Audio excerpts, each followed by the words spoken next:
వీక్షకులు స్వాగతం, నమస్కారం. Pulivendula MLA Jaganmohan Reddy press meet పెట్టి చెప్పిన అబద్ధం చెప్పకుండా చెప్పాడు. ఆయన చెప్పిన అబద్ధాలు ఏంటి, ఆయన అబద్ధాలని విశ్లేషించడానికి, కుటుంబం చేస్తున్న మంచి పనులని చెప్పడానికి ప్రముఖ రాజకీయ విశ్లేషకులు అంకమరారు ఉన్నారు. వారిని అడిగి మరిన్ని విశేషాలు తెలుసుకునే ప్రయత్నం చేద్దాం. నమస్తే సార్. నమస్తే అండి. జగన్మోహన్ రెడ్డి ప్రెస్ మీట్లో చెప్పిన అబద్ధం చెప్పకుండా చెప్పాడు సార్. ఒక్కటలో నిజం లేదు దాంట్లో చెప్పినట్లు. ఆయన ప్రెస్ మీట్ని ఎలా చూస్తారు, ఎట్లా విశ్లేషిస్తారు? ఒకటి నిజం ఉంది. ఒకటి ఉందా? ఉంది. ప్రజల సమస్యల గురించి ప్రతిపక్షం మాట్లాడకపోతే ఎవరు మాట్లాడతారు? ప్రతిపక్షం అలా మాట్లాడకూడదా? గతంలో బాబు గారు బయటికి రాలేదు, ఆయన ప్రతిపక్షంలో బయటికి రాలేదు అంటున్నాడు. ఆయన స్వేచ్ఛగా తిరగనిచ్చాం కదా, మరి ఆయన ప్రజల్ని ఆ రోజు మాట్లాడటానికి వెళ్ళాడు కదా, మేము వెళ్ళాలంటే ఎందుకు ఆయనకు అంత ఇబ్బంది అవుతుంది? ఆయనకు 3 వస్తే నాకు Z+ కేటగిరీని ఇస్తాడు, లేకపోతే లేదు అనే విధంగా మాట్లాడాడు. తనకి తన పార్టీకి భవిష్యత్తు లేదని స్పష్టంగా అతనికి అర్థమైపోయింది, వాళ్ళ నాయకులకి అర్థమైపోయింది. కానీ పాపం వాళ్ళ కార్యకర్తలను నమ్మించే ప్రయత్నంలో భాగంగానే ఇప్పుడు ఆయన ఈ విధంగా మాట్లాడుతున్నాడని అయితే నేను భావిస్తున్నాను. దాదాపు అన్ని అంశాలు ఈ పార్టీ ఓడిపోయిన తర్వాత అన్ని అంశాలు స్పృశించాడు, అందుట్లో ఎలాంటి సందేహం కూడా ఏం లేదు. కాకపోతే మీరు అన్నట్టు సంక్షేమ పథకాలు అందట్లేదు అన్నాడు. గతం కంటే మామూలుగా సామాజిక భద్రతకు సంబంధించి ఇచ్చే డబ్బులు 3,000 నుంచి 4,000 చేసి ఇస్తున్నారు, అవి అందుతూనే ఉన్నాయి. రెండవది ఏదైతే మహిళలకి దీపం పథకం కింద అనుకున్నారో అవి కూడా అందుతూనే ఉన్నాయి. ఇప్పుడు తల్లికి వందనం, గతంలో ఆయన ఒక్కళ్ళంటే ఇంట్లో ఎంతమంది ఉండా, ఇప్పుడు వీళ్ళు ఎంతమంది ఉండా అంతమందికి ఇస్తున్నారు. ఈ 3 కూడా చాలా విజయవంతంగా, ముఖ్యంగా తల్లికి వందనం అనేది ఒక రకంగా జగన్మోహన్ రెడ్డికి ఊహించని ఎదురు దెబ్బది. అతను ఊహించలా, అతను బాగా నమ్మకం పెట్టుకుంది తల్లికి వందనం చంద్రబాబు నాయుడు గారు ఇవ్వలేరు అని. అది ఇచ్చారు. అలాగే 1వ తారీఖు 2వ తారీఖు వాలంటీర్లు లేకుండా ఈ యొక్క కార్యక్రమాలన్నీ ఆయన నిర్వహిస్తున్నారు. ఒకే రోజు పూర్తి చేశారు, 1-2 రోజుల్లో పూర్తి చేస్తున్నారు. రెండవది ఉద్యోగస్తులు, చిరు ఉద్యోగస్తులు అయితే చాలా ఇబ్బందులు పడ్డారు. ఈ రోజు వాళ్ళకి సంబంధించినంత వరకు 1-2 తారీఖుల్లో వాళ్ళ జీతాలన్నీ కూడా వాళ్ళ ఖాతాలో పడిపోతా ఉన్నాయి, వాళ్ళు ఇబ్బంది లేకుండానే ఉన్నారు. కాకపోతే ఇప్పుడు గమనించుకోవాల్సిన అంశం ఏంటంటే, ఏ రాజకీయ పార్టీ అయినా ఎంత మేలు చేసినా వ్యతిరేక పార్టీ వాళ్ళు ఈ యువతల పార్టీలోకి రారు, చాలా తక్కువ జరిగేది ఎక్కడో కొన్ని సాట్ల. కానీ ఆ పార్టీ ఈ పార్టీ కాకుండా మధ్యలో ఉంటారు ఒక 30-35% మంది. వాళ్ళు అధికంగా ఎవరికెళ్ళి మొగితే వాళ్ళు అధికారంలోకి వస్తారు. ఇప్పుడు ఏమైందంటే 5 సంవత్సరాల జగన్మోహన్ రెడ్డి పరిపాలనలో సామాన్య ప్రజలు, రైతులు, మహిళలు, యువకులు, ఉద్యోగస్తులు, వ్యాపారస్తులు, వీళ్ళు ఎవ్వరు కూడా సంతోషంగా లేరు. అందరూ ఇబ్బంది పడ్డవారు అతనితోటి. కానీ దాన్ని మర్చిపోయి సంక్షేమం నేను చాలా చేశానంటే నువ్వే గెలవాలిగా, సంక్షేమం నువ్వే చేశారంటే సంక్షేమం నువ్వే చేసినందుకు నువ్వే గెలవాలి కదా. ఇంకోటి, అతను ఎందుకు భయపడ్డాడు, అతను భవిష్యత్తు లేదు అంటున్నాను అంటే, రాష్ట్రంలో 3 శాసనమండలికి ఎన్నికలు జరిగితే, శాసనమండలి సభ్యులకి ఎన్నికలు జరిగితే వాళ్ళ అధికారంలో ఉన్నప్పుడు తెలుగుదేశం పార్టీ 3 స్థానాలు గెలిచింది. అంటే మీ మీద వ్యతిరేకత స్పష్టంగా ప్రజలు చూపించారు. మరి మీరు ఇప్పుడు ప్రతిపక్షంలో ఉన్నారు కదా, మరి మొన్న జరిగింది కదా 3 చోట్ల, మీరు ఒక్క దాంట్లో కూడా ఎందుకు పాల్గొనలేదు? ప్రజల్లో వ్యతిరేకత ఉంటే మీరు గెలిచేవాళ్లే కదా. మీ శాసనమండలిలో మీదే కదా ఆధిక్యత, శాసనమండలిలో మీ సభ్యుడే కదా చైర్మన్. మరి అయినప్పుడు మీరు ఎందుకు పోటీ చేయలేదు? అంటే ఇది వాళ్ళ శ్రేణులను నమ్మించడానికి చేస్తున్నటువంటి ప్రయత్నం అనేది స్పష్టంగా అర్థమైపోతా ఉంది. దాంట్లో ఎలాంటి సందేహం కూడా ఏం లేదు. ఇప్పుడు ఈ ప్రభుత్వం వచ్చిన తర్వాత ఇప్పటికే ఆయన 7 పర్యటనలు చేశాడు. 7 పర్యటనలో ఆయన సాధించింది ఏంటి, ప్రజల కోసం ఉపయోగపడింది ఏంటి? 3 ప్రాణాలు తీశాడు. మొన్న జరిగినటువంటి రెంటపాళ్ళ గ్రామానికి వెళ్ళే సందర్భంగా 3 ప్రాణాలు కోల్పోవడం, 50 మందికి తీవ్ర గాయాలైనాయి. సరే, అది మరి ఆయన నా కోసం వచ్చారు, ఆ మాత్రం ఇబ్బందులు ఉండా కూడా పెద్ద పట్టించుకోరు అనేది ఆయన భావన. ఇప్పుడు మొట్టమొదటి పర్యటన వినుకొండ వెళ్ళారండి. 2 వ్యక్తుల మధ్య జరిగిన ఘర్షణలో ఒక వ్యక్తి చనిపోయాడు. అది ఆయన గాంజాని, ఈ మత్తు పదార్థాలని విపరీతంగా ఆంధ్ర రాష్ట్రంలో ప్రభుత్వం ఉండగా చేశారు కాబట్టి దానికి బానిస అయిన వాళ్ళు ఆ మత్తులో జరిగినటువంటి ఘర్షణ. మరి మీరున్నప్పుడు ఆయన బాధపడేదానికి ఒక అర్థం కూడా ఉంది. ఏందయ్యా అంటే, అతని సంపాదన పోయింది, అన్ని రకాలుగా అతని సంపాదన పోయింది. రెండోది, ప్రజలు తెలుసుకున్నారు, ఆ మాయలోంచి ఒక్కొక్కళ్ళు బయటకు వస్తున్నారు. అతను ఉండగా 11,000 ఎకరాల్లో గంజాయి సాగు జరిగింది, వాళ్ళ మనుషులకి లాభం వచ్చేది. ఈరోజు అది లేకుండా చేస్తున్నారు కదా ఈ కూటమి ప్రభుత్వం. మరి అన్నప్పుడు ఆ గాంజా మత్తు లేకుండా పోతే ఇప్పుడు ప్రజలు వాళ్ళ మత్తులోంచి బయటకు వస్తే వాస్తవాలు తెలుస్తాయి కదా.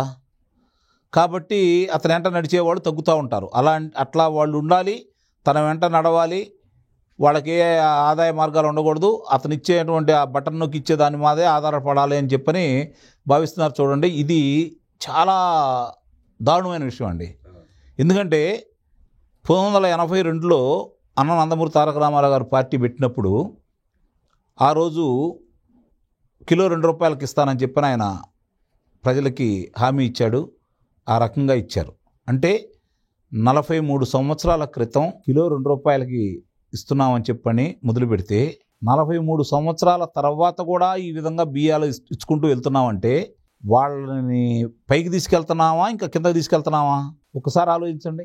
ఇప్పుడు ఆ రోజు ఆ పెద్దవాళ్ళు వాళ్ళు తీసుకొని, తర్వాత వాళ్ళ పిల్లలు తీసుకొని, మళ్ళీ ఇప్పుడు వచ్చే తరాలు తీసుకుంటా ఉంటే వాళ్ళ కాళ్ళ మీద వాళ్ళు నిలబడే ఇప్పుడు వాళ్ళ వ్యక్తిత్వం వికాసం అయ్యేది ఎప్పుడు? వాళ్ళకై వాళ్ళ సంపాదన చేసుకునేది ఎప్పుడు? వాళ్ళని వాళ్ళ వృత్తుల్లో నైపుణ్యాన్ని దృష్టిలో పెట్టుకొని ప్రోత్సహించేసి దాన్ని ప్రపంచానికి పరిచయం చేస్తే కదా వాళ్ళలో ఉన్నటువంటి నైపుణ్యం బయటకు వచ్చేది. ఆ విషయంలో ప్రభుత్వాలు వెనకబడిపోతాయి. ఈ రోజుకి మేము ఇంకా 1,83,00,000 మందికి ఆంధ్ర రాష్ట్రంలో బియ్యం కార్డులు ఉన్నాయి అంటే దాని అర్థం ఏంటండి? సగం కుటుంబాలకి, సగం జనాభాకి.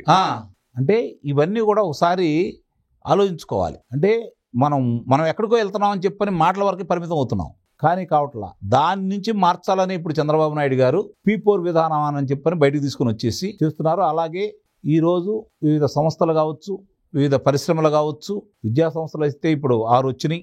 అలాగే మరి పరిశ్రమలు చూసుకుంటా ఉంటే దేశ విదేశాల నుంచి ఈరోజు విపరీతంగా వస్తూ ఉన్నాయి. వీటన్నిటితో పాటు ఈ P4 విధానాన్ని తీసుకొచ్చినప్పుడు నిదానంగా ఒకరోజు ఏది ప్రారంభం మొదలుపెట్టినప్పుడు వెంటనే ఫలితాలు అనేవి రావు.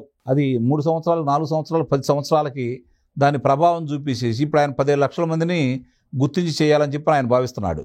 మరి ఆ 15 లక్షల మందిని 5 లక్షల మందే చేశారనుకోండి, 5 లక్షల మంది తగ్గినట్టే కదా. ఈ పథకాలకు సంబంధించి పథకాల గురించి తగ్గినట్టే కదా. ఆ 5 లక్షల మంది వాళ్ళు ఏదైనా తయారు చేసుకుంటే వాళ్ళు ఒక్కలే చేసుకోలేరు కదా. దానికి 3-4 సహాయకారులు కావాలి కదా. రమారమి 20 లక్షల మందికి ఉపాధి దొరికినట్టే కదా. ఇది చంద్రబాబు నాయుడు గారి ఆలోచన. ఈయనేంటి, నేను ఏకాడికి బట్టలు నొక్కాను, వాళ్ళకి పథకాలు ఇస్తున్నాను, ఆ పథకాల మీద ఆధారపడాలనేది ఆయన ఆలోచన. ఇవన్నీ కూడా వ్యత్యాసం. ఇప్పుడు ఆయన ఇంకో మాట చెప్పాడు, చాలా నాకు ఆయనకున్న జ్ఞాన గుళికేంటో నాకు ఇప్పుడు కూడా అర్థం కావట్లేదు. మిరపకాయ ధర 8,000 నుంచి 11,000 పడిపోయింది అన్నాడు. తర్వాత ఆ హారిక అనే ఆమె జిల్లా పరిషత్ చైర్మన్ గారు అయినటువంటి, కృష్ణా జిల్లా చైర్మన్ గారు అంటే హారిక గారికి సంబంధించి వాళ్ళ భర్త రాము గారికి సంబంధించి బలహీన వర్గాల వాళ్ళు వాళ్ళ మీద దాడి చేస్తారా? ఇదేనా ప్రజాస్వామ్యం? ఇది ఎర్ర పుస్తకం రాజ్యాంగమే నడుస్తూ ఉంది అంటే ఇక్కడ గమనించుకోవాల్సిన ఏంటంటే అది జరిగింది ప్రపంచానికి తెలియకముందు ఆయన మాట్లాడాడంటే ఒక అర్థం పరమార్థం అనేది ఉండేది. పేరుని నాని స్వయంగా ఆయన మాట్లాడింది వాళ్లే బయటకు వదిలారు. హారిక, రాము ఇద్దరు కలిసి పోలీసులు తిట్టిన వీడియోలు కూడా బయటకు వచ్చాయి. సార్, అది బయటకు వచ్చినాయి, వెళ్ళిపోమన్న తర్వాత మళ్ళీ తిరిగి వచ్చినాయి, అన్నీ బయటకు వచ్చి చూస్తున్నాను. అంటే ఇక్కడ వాళ్ళ పదవుల గురించి ఆయన మాట్లాడట్లా. బలహీన వర్గాలు అంటే రెచ్చగొడుతున్నాడు జనాలని. ఇప్పుడు ఆయన రెచ్చగొట్టినా రెచ్చిపోయేవాళ్ళు ఎవరు లేరు, అది గమనించుకోవాలి. కూటమి ప్రభుత్వం తన పని దాన్ని చేసుకుంటూ వెళ్ళిపోతా ఉంది. ఈ రోజు రైతుల కోసం వెళ్ళాను, నేను వెళ్ళిన తర్వాతే ధరలు పెరిగాయి, ఇవన్నీ ఆయన చెప్పుకుంటా వస్తున్నాడు. ఏ ప్రాంతాలకు వెళ్ళాడు, ఏమేం చేశాడో చూసుకుంటా ఉంటే, నేను అక్కడికి వెళ్ళాను గుంటూరు మిరపకాయల కొనుగోలు కేంద్రానికి, నా మీద ఇన్ని అభియోగాలు మోపుతారా, నాకు అక్కడ రక్షణ కలగజేయలేదు అంటే, ఎన్నికల నిబంధనలు ఉన్నాయి, నువ్వు వెళ్ళటానికి వీల్లేదు అంటే నీకు అనుమతి ఇచ్చి వాళ్ళు నీకు అక్కడ అన్ని సౌకర్యాలు లేకుండా చేస్తే తప్పుపట్టాలి. అది ఎన్నికల కమిషన్ ఇచ్చిన అనుమతి. దానికి రాష్ట్ర ప్రభుత్వం పరిధిలో ఉండదు కదా. ఒప్పుకోకపోయినా ఉల్లంఘించి వెళ్ళావు అంటే ఇక్కడ అదే చెప్పేది. ఇప్పుడు అతను ఏంటంటే ఇంకా నేనే ముఖ్యమంత్రి అనే భావనలో ఉన్నాడు. 3 సంవత్సరాల తర్వాత నేనే వస్తాను అంటున్నాడు. నువ్వు ఈరోజు విత్తనం వేసావు, అది రేపు చెట్టు అవుతుంది అని చెప్పి మాట్లాడుతున్నాడు. అంటే అసలు గతంలో ఆయన ఏమీ చేయనట్టు జీవో నెంబర్ 1 తీసుకొచ్చింది ఎవరు? ఇళ్లలో నిర్బంధం చేసింది ఎవరు? చంద్రబాబు నాయుడు గారి ఇంటి గేటుకు తాళం వేసింది ఎవరు? అరెస్ట్ చేసింది అర్ధరాత్రి పూట చంద్రబాబు నాయుడు గారు అదుపులో తీసుకోవాలని చెప్పని వెళ్ళి వేగుందామని తీసుకొని వచ్చింది ఎవరు?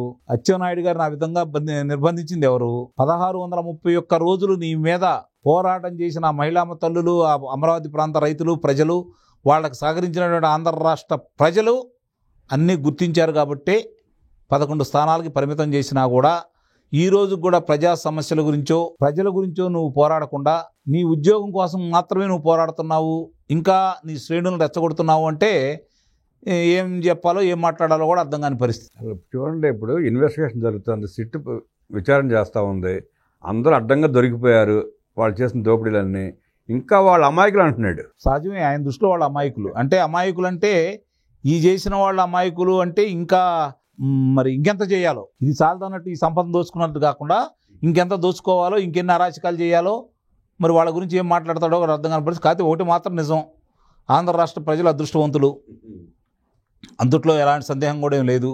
5 సంవత్సరాలకే విషయం అర్థమైపోయింది.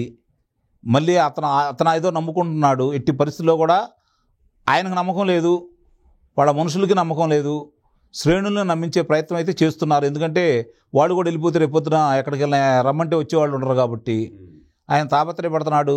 ప్రజలు అర్థం చేసుకున్నారు, కూటమి ప్రభుత్వం కూడా అర్థం చేసుకొని ఇప్పుడిప్పుడే ఒక కార్యక్రమం జరుపుకుంటూ వస్తున్నారు. కాబట్టి వాళ్ళు చేసే అన్ని కార్యక్రమాల్లో కనుక చర్యలు తీసుకోగలిగితే మీరు ఏమీ చేసే పని లేదు. ప్రజలు ఆల్రెడీ సంపూర్ణమైన తీర్పు ఇచ్చేసి న్యాయం చేశారు, భవిష్యత్తులో కూడా వాళ్ళు న్యాయం చేస్తారు.